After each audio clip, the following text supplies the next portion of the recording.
this is what they look like when you get them brand new. Check it out. Welcome back to the channel. In this video, I go through the process of replacing my front control arms. On my factory setup, the bushes were all wearing out. In particular, the rear bush was completely torn through. And while I was replacing it, I thought it was a good opportunity to upgrade to the 2015 plus OEM STI Control Arms, which have much better designed rear bushing in them. They're also lighter weight and stronger, being aluminium. But thanks for checking in. I hope you enjoy the video.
Alrighty, so today is the day that I install these STI control arms. Pretty excited because my current control arm bushings on my standard arms are completely worn out, and these ones are an upgrade, as well as having the lighter, stronger alloy control arms. So pretty excited. Let's get into it.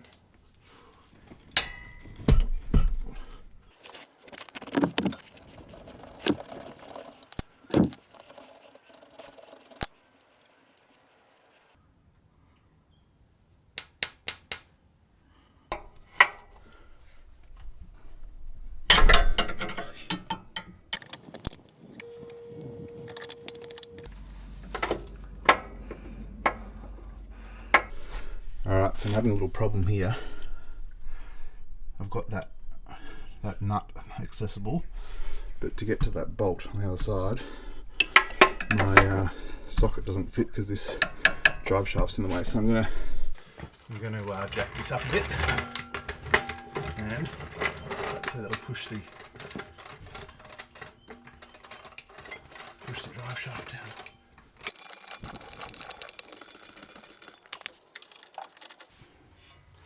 Not sure if you can see there, but that sorted it out. A bit hard, but you can see our socket and spanner. Just have to lift that drive shaft up a bit, so lifted up the castle nut there, the bottom of the control arm. Anyway, get this undone.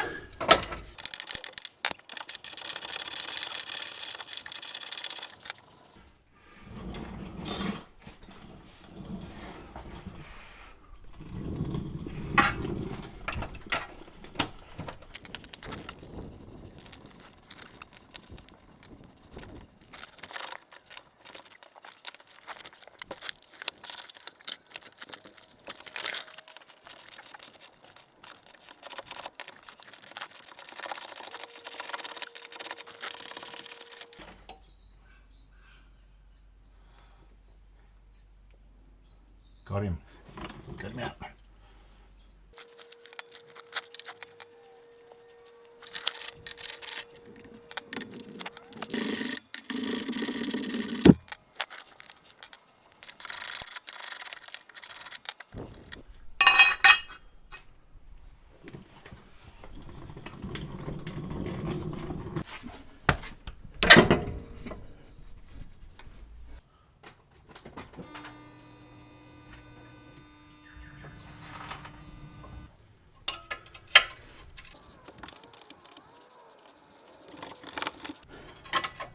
probably a good idea to disconnect this sway bar in link prior to disconnecting the control arm. I'll try and do that on the other side.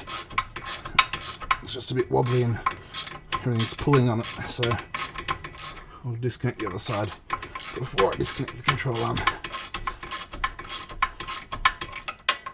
Anyway, there's no tension on it, so it should come off easily still.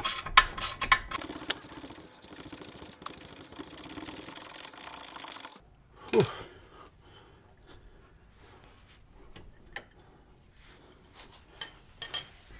This step might not be necessary, but I was just trying to break free anything that might have seized the hub and ball joint together. But a hammer and a brick works pretty well for some leverage to get it out.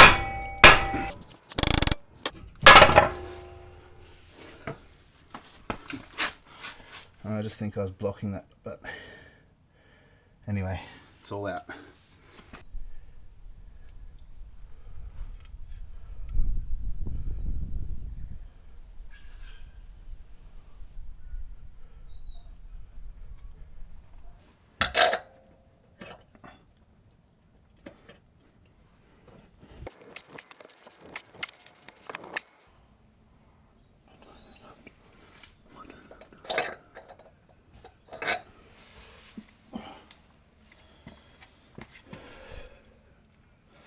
Okay, I think I've just been doing that up tighter.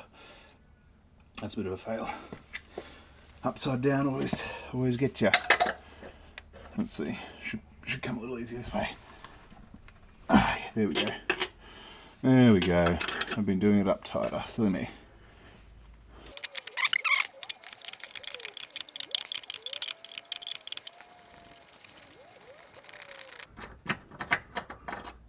Alright, so this is the old control arm. Had to knock that thing out, just smash it with a hammer on the control arm here to knock that out, because I don't really care about these control arms anymore.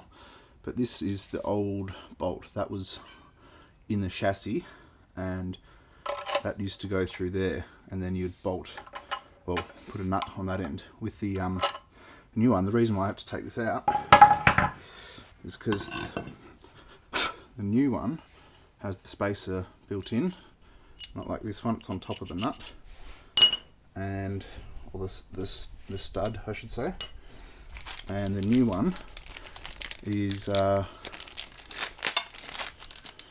in, instead of by a stud, by a big bolt, and that just goes through there and into the chassis or into the body.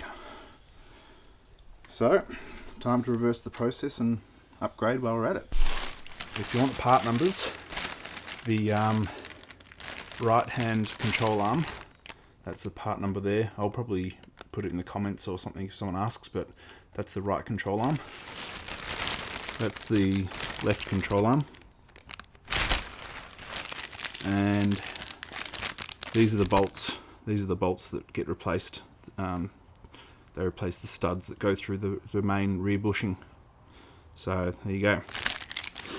And this is what they look like when you get them brand new. Check it out. They even come with all this Japanese writing on them and everything. It almost looks like a bit of Japanese newspaper, but I don't think that's what it is. And there we go, brand new. They've even got the little bit of pink markings from the STI factory. You can see just there. Yeah, pretty cool.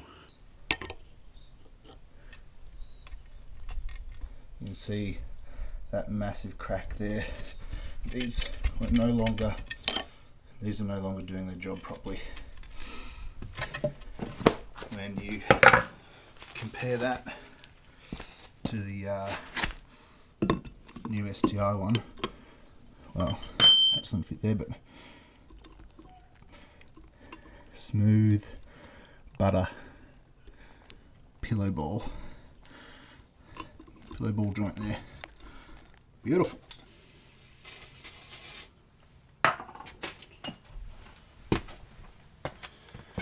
Okay, just cleaning out the hub quickly with a bit of WD-40, just giving it a wipe out. all that was inside the hub for the receiving end of this new ball joint. So got to make sure it's all clean, because this is all nice and fresh. Got to make sure it's going into a clean home.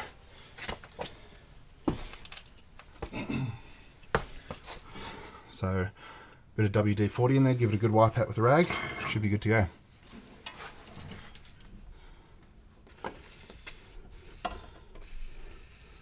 I might actually just put a little bit of compressed air in there just to get all the gunk out.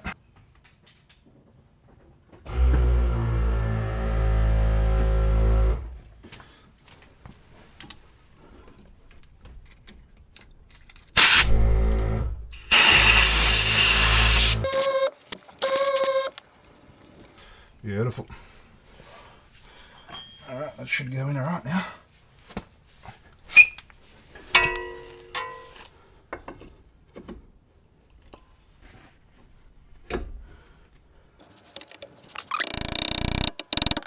Alright, I think that's home. That's home.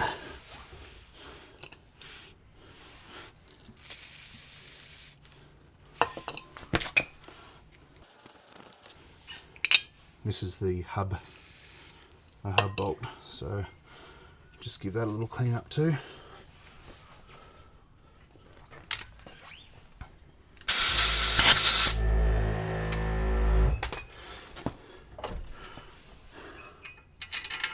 It's a bit hard to get you guys angles on this stuff, but we'll see when it's done.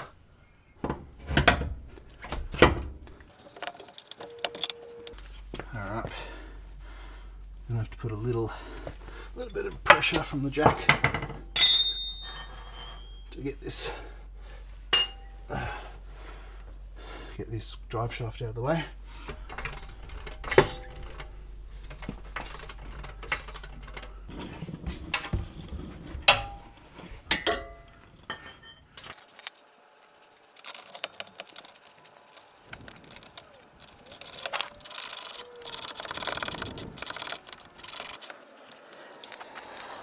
Alrighty, that side is done and dusted. Even though it's the same thing essentially, I will show you the second side because I do some things a little bit differently, and I also get some better camera angles so you can see a bit more of what's going on. That's better. So this time I'm disconnecting the sway bar end link before I drop the control arm, just to make it a bit easier. Just a quick side note here, if you take the sway bar off while the car's on flat ground before you jack it up, it'll come off a lot easier. But I forgot to do that and had to struggle with it on both sides while it was up in the air. But we got there in the end.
Alright, so I've just got to get this ball joint out of the hub, and I'm not too worried about these control arms anymore, but don't want to destroy them for no reason, so just got this little hammer here. Well, it's actually a decent hammer, 4-pound hammer, but I'm going to wrap it and just give it a little knock as close as I can to the control ball joint so it pulls it out of the hub.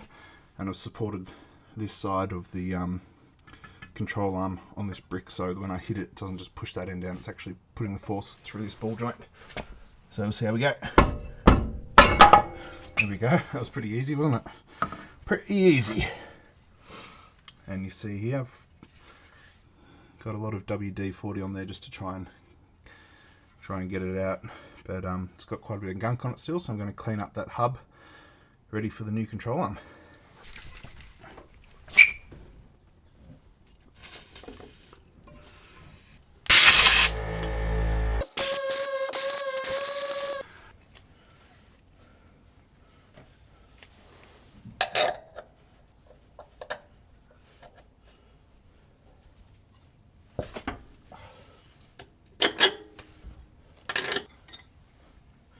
That one was a bit easier doing it the right way. On the other side, I was trying to do it up, not undo it. But this is much easier. I think I'm pretty lucky with these because a lot of people that I've seen that have done these in places like America where they put salt on the roads, or parts of America where they put salt on the roads, people have a lot of problems getting these out. And also the ball joints, a lot of people have problems getting those out as well, but mine seem to be coming out pretty easy, which is nice. Just like that. Boom, done. Alright, we're ready for the new one.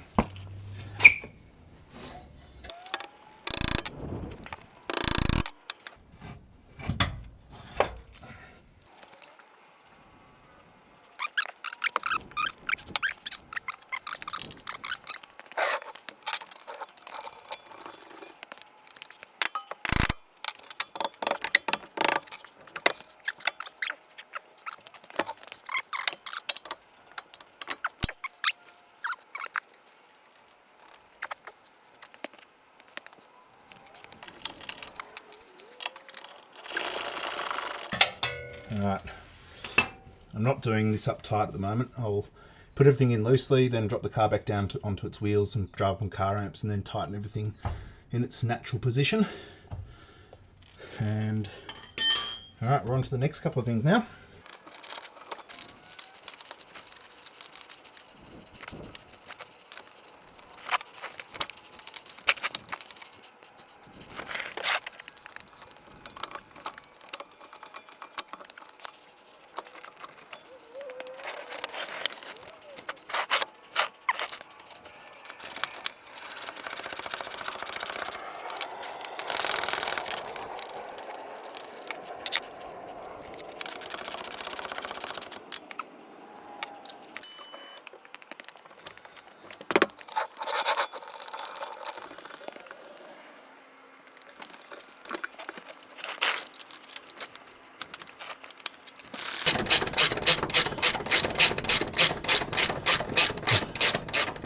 Finally got it in.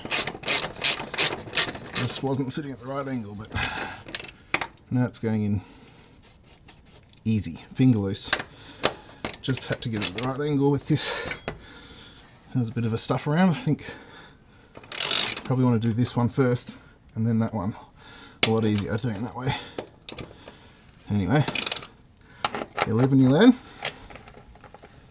I'm not going to do these up tight anyway. I'm going to just do them loosely. Put the car back on its tyres, and then check everything, back everything off, and then check everything up. I think it's just a bit of a good way to do it. Let everything sit in its happy spot when it's at a neutral position. Anyway, almost there. Almost there.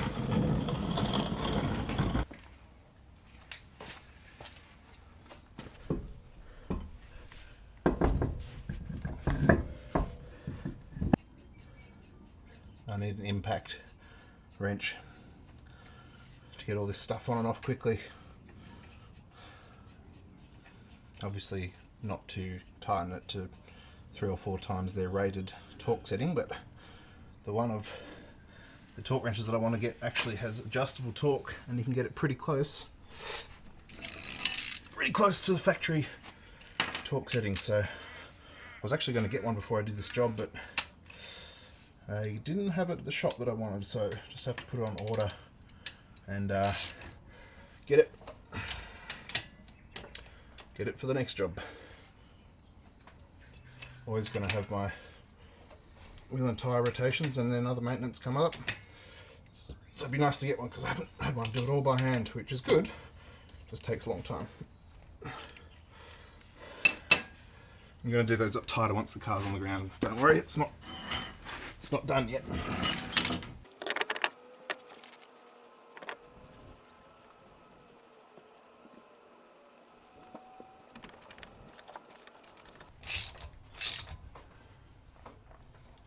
Again, I'll do those tighter when the car's on the ground.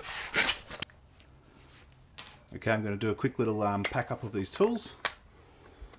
Drop the car down, get it back off the ramps at the back, off the jack stands at the front, and then put it up on ramps at the front and check everything over.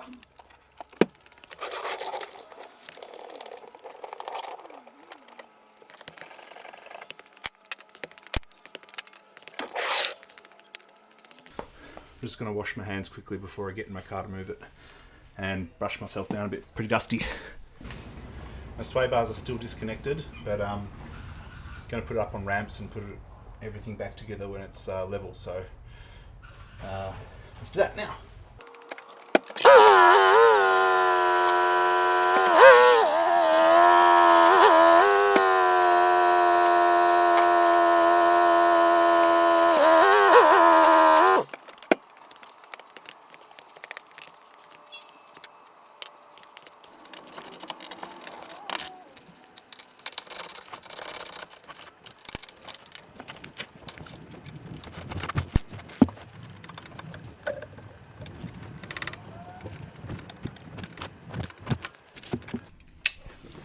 Alright, so I'm just loosening everything off, letting it all sit where it wants to sit with the suspension at its neutral position, because it's on its wheels now instead of on jack stands, and tightening it all back up so it's all good to go.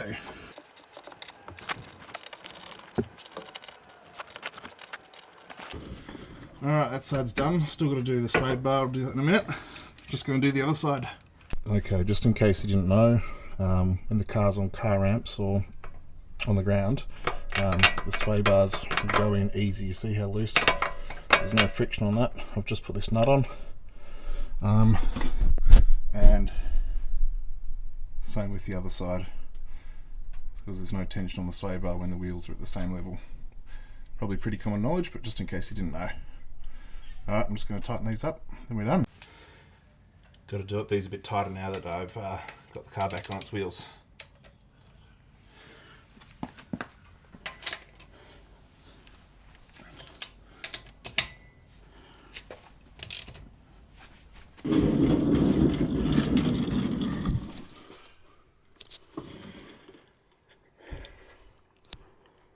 Pillow ball, nice. Light aluminium, everything all tightened up.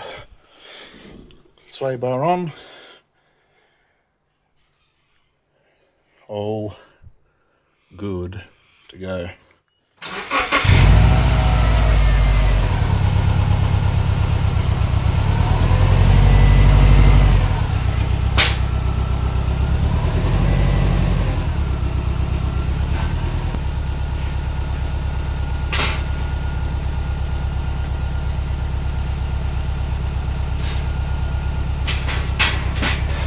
Time for a little test drive, see how it goes. I'm pretty excited actually. Hopefully it's a good improvement. Hopefully it's not bad.